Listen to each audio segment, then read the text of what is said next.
사랑하는 성도님들, 오늘 말씀을 통하여서 하나님이 하시는 그 뜻들을 분명히 깨닫는 은혜가 있기를 소망합니다. 오늘 본문은 바울 입장에서 볼 때 참으로 억울한 상황이 아닐 수가 없습니다. 그동안 자신이 헌신했던 고린도 교회 아닙니까? 어떤 대가를 바라고 그는 복음을 전한 적이 단 한 번도 없습니다. 그럼에도 불구하고 그들은 바울을 선입견과 편견으로 바라보고 그를 평가하고 판단했다는 것입니다. 그래서 바울에게 이렇게 말하죠. 당신이 정말 사도가 맞냐? 라는 것에 지금 바울은 의심을 받고 있습니다. 그동안 바울이 고린도 성도들을 어떻게 대했습니까? 그들에게 복음을 전할 때 자기가 가지고 배웠던 율법으로 대하지 아니하였고 세상의 지혜로 하지 아니하였고 오직 생명의 성령의 법으로 그들을 대했습니다. 그러니까 비교하고 판단하고 평가의 자리에 앉아서 그들이 믿음이 약하다고 말하지 아니하고 성령 충만함으로 최대한 하나님의 사랑으로 아버지의 마음을 품고 고린도 교회 성도들을 대했습니다. 그래서 성경은 이렇게 말합니다. 어린아이 대하는 것처럼 그들을 대해 주었다. 그들에게 단단한 음식을 먹이지 않았습니다. 부드러운 것으로 먹이지 않았습니까? 고린도전서 3장 1절에서 6절에 현대인의 성경으로 제가 읽어드리겠습니다. 형제 여러분, 나는 여러분에게 영적인 사람을 대하듯 말할 수 없어서 세속적인 사람 곧 그리스도 안에서 어린아이를 대하시 말합니다. 내가 여러분에게 젖을 먹이고 단단한 음식을 먹이지 않았습니다. 이것은 여러분이 그것을 소화시킬 능력이 없었기 때문입니다. 여러분은 지금도 마찬가지입니다. 아직도 여러분은 세상 사람들처럼 살고 있습니다. 여러분 가운데 시기와 다툼이 있는데 어찌 육적인 세상 사람들처럼 행동하는 것이 아니라고 하겠습니까? 여러분 가운데 어떤 사람은 나는 바울파다, 또 어떤 사람은 나는 아볼로파다라고 말한다니 여러분이 세상 사람과 다를 게 무엇입니까? 그렇다면 아볼로는 무엇이며 바울은 무엇입니까? 우리는 주님이 시키신 대로 여러분을 믿게 한 종들에 지나지 않습니다. 나는 심었고 아볼로는 물을 주었습니다. 그러나 자라게 하시는 분은 하나님이십니다. 아멘. 이렇게 말했습니다. 무슨 말입니까? 바울인 내가 지금 복음을 전하는 까닭은 하나님이 나를 불러주셨고 그분의 부르심 가운데 지금 여러분에게 복음을 전한 것밖에 없습니다. 여러분이 아볼로 파로 가고 아볼로 목사님이 좋다고 그분의 해석력이 좋다고 가서 그분의 설교를 들었다 할지라도 나는 그것으로 인하여서 여러분을 시기하거나 질투하지 않았습니다. 왜요? 우리는 하나님의 종들이었기 때문에 하나님의 부름을 받은 사명자였기 때문에 그렇다는 것이죠. 그리고 바울이 그렇게 말하는 것입니다. 당신들의 믿음을 자라게 하시는 분은 우리가 아닙니다. 우리의 설교 아닙니다. 하나님이 자라게 하십니다. 하나님이 성장시켜 주시는 분이라는 것을 여러분 기억하십시오라고 그는 그들을 어린아이 대하듯 대했다는 것입니다. 무슨 말입니까? 바울은 자신이 그동안 어떤 비난을 받아도 성도들이 어떤 오해를 하고 아볼로 목사님의 교회를 따라간다 할지라도 그것을 질투하거나 그 성도들을 설득해서 데려오지 않았습니다. 왜 그렇습니까? 자신들은 하나님의 도구이기 때문에 그들의 행실을 보고 뭐라고 말할 수 없었던 것 아니겠습니까? 또한 그들의 사람의 행동과 마음은 바울이 바꿀 수 없었기 때문에 그렇습니다. 그들의 신앙은 바울이 바꿀 수가 없습니다. 그들이 생각하는 마음은 바울이 바꿀 수가 없는 것입니다. 그렇지 않습니까? 사랑하는 성도님들, 누가 내 마음에 들지 않는다고 혹은 내 마음에 들든다고 하여서 어떤 사람이 내가 말한 대로 다 들어주는 사람 보았습니까? 사람의 마음은 그 어느 누구도 바꿔줄 수가 없어요. 내 마음의 속상함을 누가 알고 알아주며 긁어주겠습니까? 사람의 말로 아무리 위로한들 한계가 있다는 것이죠. 그러면 우리는 어떻게 살아야 되겠습니까? 하나님의 말씀만 따를 뿐이다 라는 것이죠. 그래야 우리의 마음의 생각과 우리의 마음의 행동이 변화되게 되어 있는 거예요. 그러니까 하나님으로 인하여서, 하나님의 말씀으로 인하여서 우리가 살아갈 수 있게 된다는 것입니다. 빌립보서 4장 6절과 7절 말씀 우리가 너무나 잘 알고 있지 않습니까? 힘들고 어려울 때 어떤 사람은 왜 맨날 이 말씀만 가지고 말하느냐라고 말하죠. 그러나 이게 진리입니다. 아무것도 염려하지 말고 다만 모든 일에 기도와 간구로 너희 구할 것을 감사함으로 하나님께 하리라. 그리하면 모든 지각에 뛰어난 하나님의 평강이 그리스도 예수 안에서 너희의 마음과 생각을 지키시리라. 아멘. 바로 이것이죠. 사랑하는 성도님들, 하나님께 나아가는 바울의 모습을 우리가 보지 않았습니까? 그의 삶은 말씀대로 살려고 하였습니다. 아니, 그가 살려고 한 것이 아니라 성령께서 그의 삶을 이끌어 주신 것 아니겠습니까? 자기 열심으로 아테네에서 전도를 하다가 실패를 할 때도 있었습니다. 그때 얼마나 힘들었겠습니까? 자기가 복음을 전하고자 한 것 말고 자기의 열심으로 아테네에서 전도를 하였습니다. 그러나 믿는 사람이 없었습니다. 얼마나 속상했겠습니까? 지치고 피곤하고 고단할 때 그가 한 것은 주저앉았던 것이 아닙니다. 하나님을 본 것입니다. 하나님의 일하심을 본 것입니다. 하나님께 나아갔더니 어떻습니까? 그가 사람의 마음은 내가 바꿀 수 있는 게 아니었구나. 그의 마음의 생각을 바꿔주시는 것은 하나님밖에 없구나라는 것을 그는 경험하게 된 것입니다. 그래서 그들에게 뭐라고 하지 않습니다. 잠언 4장 23절에서 27절 말씀인데요. 모든 지킬 만한 것 중에 더욱 내 마음을 지키라. 생명의 근원이 이에서 남이니라. 24절 구부러진 말을 내 입에서 버리며 삐뚤어진 말을 내 입술에서 멀리하라. 내 눈은 바로 보며 내 눈꺼풀은 내 앞을 곧게 살펴 내 발이 행할 길을 평탄하게 하며 내 모든 길을 든든히 하라. 좌로나 우로나 치우치지 말고 내 발을 악에서 떠나게 하라. 아멘. 바울은 자신의 신분이 어떻습니까? 그리스도인으로서 변화되었음을 그는 깨닫게 되었습니까? 언제입니까? 다메섹에서 예수를 만났을 때, 율법주의로 자신의 마음이 팽배하여서 기독교인을 핍박했을 때, 그러한 상황 가운데서 예수가 그를 찾아갔습니다. 버러지 같은 마음 아니었습니까? 바울의 영혼은요, 살아있는 것 같지만 죽은 것 같은 자였습니다. 악만 가득 남았지 않습니까? 그런데 그 바울의 마음 또 그의 눈의 비닐을 누가 벗겨주셨습니까? 예수께서 벗겨주셨습니다. 사울아 사울아 내가 어찌 나를 핍박하느냐라는 그 말씀 아니겠습니까? 주님이 그를 살리셨습니다. 지금 그런데 고린도 교회 안에 바울을 비난하고 평가하는 자들이 하나님이 세우신 사도권에 대해서 그것이 가짜다라고 말하고 있는 것 아니겠습니까? 그러면서 제가 이 말씀을 묵상하면서 놀라운 사실을 발견했습니다. 바울은 자신이 욕을 먹어도, 사람들이 그의 모습을 보고 대머리라고 말을 하여도, 자신의 말이 어눌하다고 말하여도, 아볼로 파로 갔을 때에도 그는 단 한마디도 하지 않았습니다. 그런데요, 어떻습니까?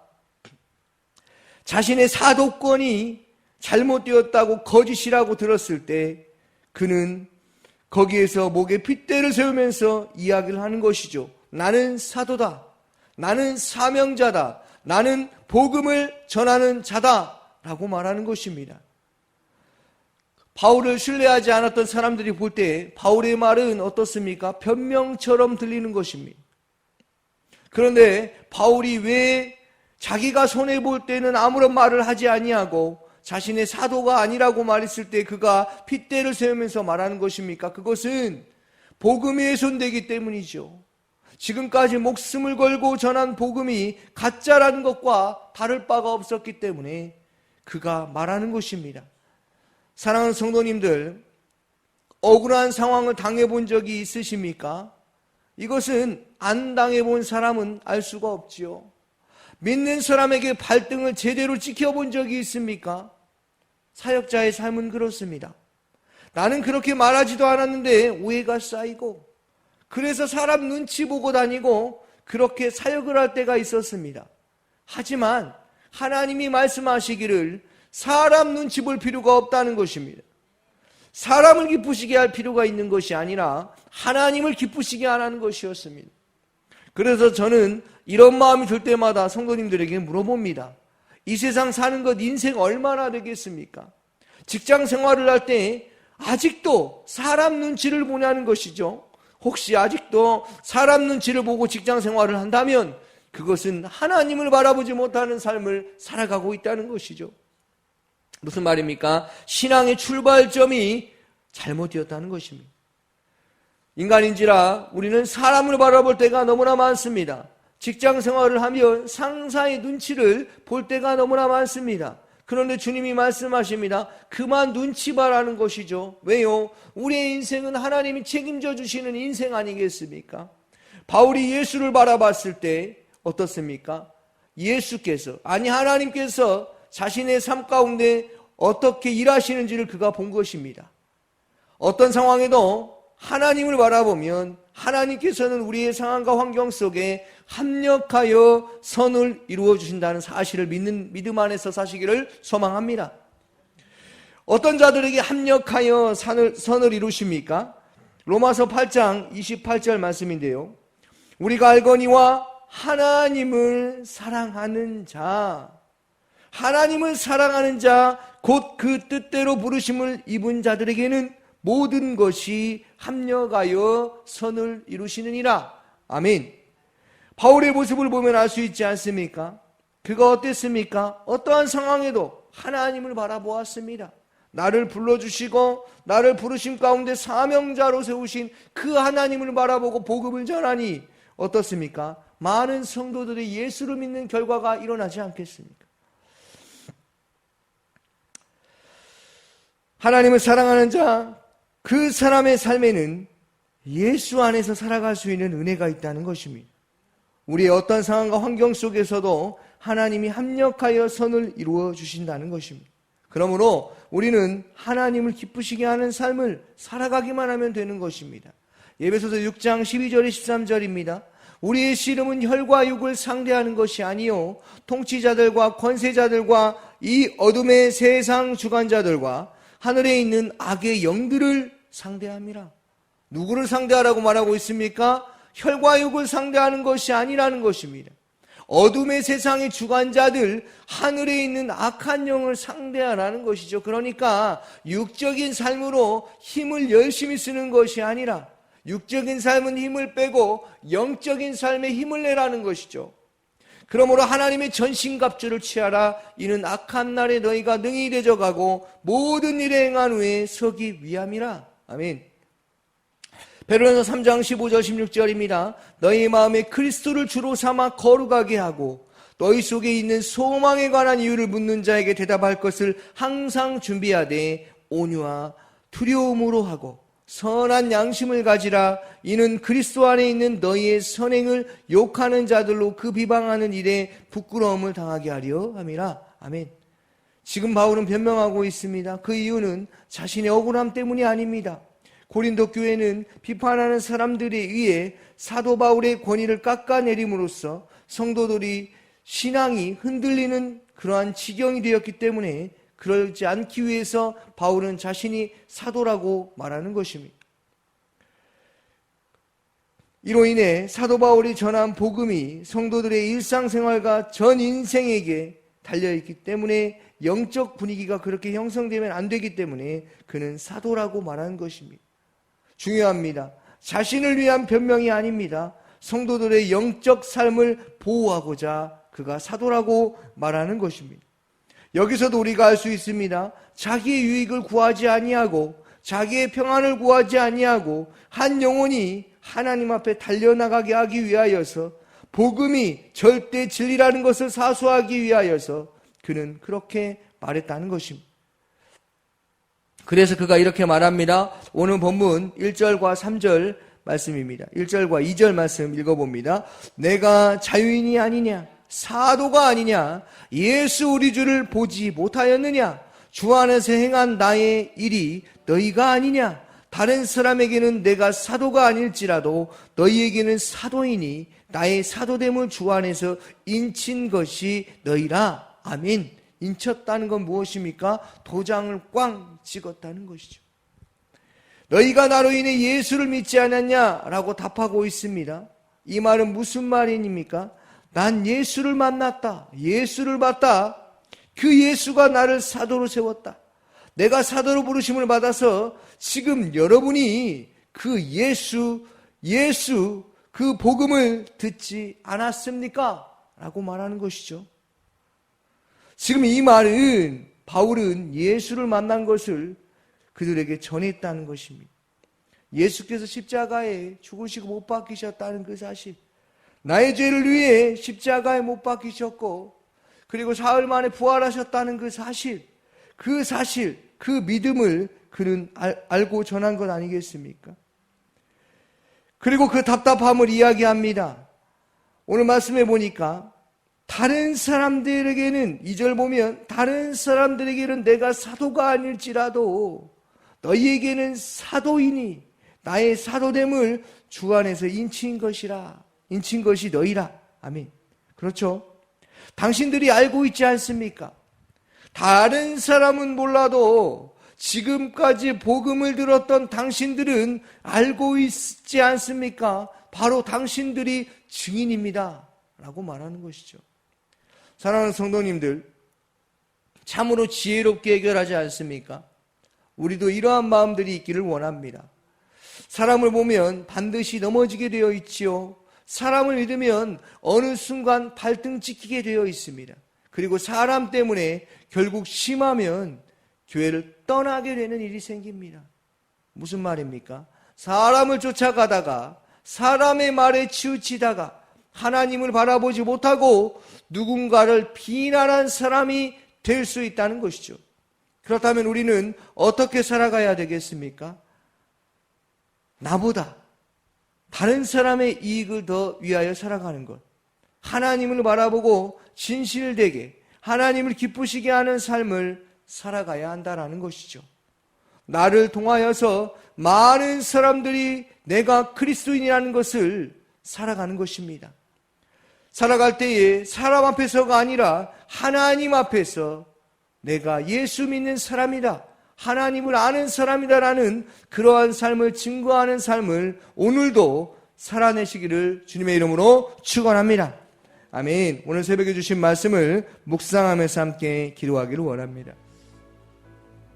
유치부를 위해서 기도하여 주시고 유치부 아이들과 섬기는 교사 순장님들을 위해서 기도하여 주시기 바랍니다.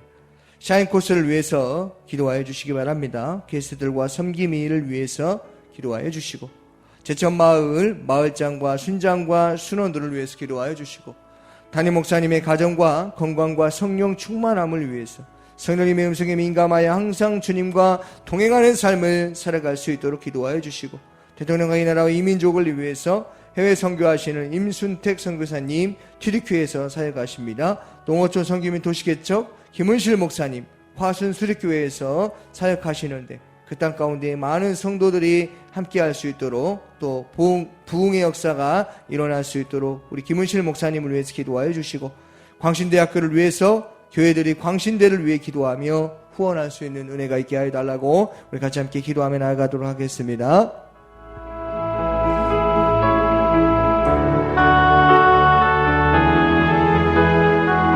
사랑이 많으신 아버지 하나님 감사합니다. 오늘도 저희들에게 하나님의 말씀을 들을 수 있도록 은혜 베풀어 주시고 하나님 아버지여 우리가 혹여나 누군가를 판단하고 비난하였다면 그 비난의 자리에서 내려오게 하시고 하나님 예수를 바라보는 신앙생활 할 수 있도록 하나님 인도하여 주시옵소서. 하나님의 말씀만 따르는 삶을 살게 하시고 아무것도 염려하지 말고 다만 모든 일에 기도와 간구로 너희 구할 것을 감사함으로 하나님께 아뢰는 삶을 살아가게 하여 주시옵소서.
감사합니다.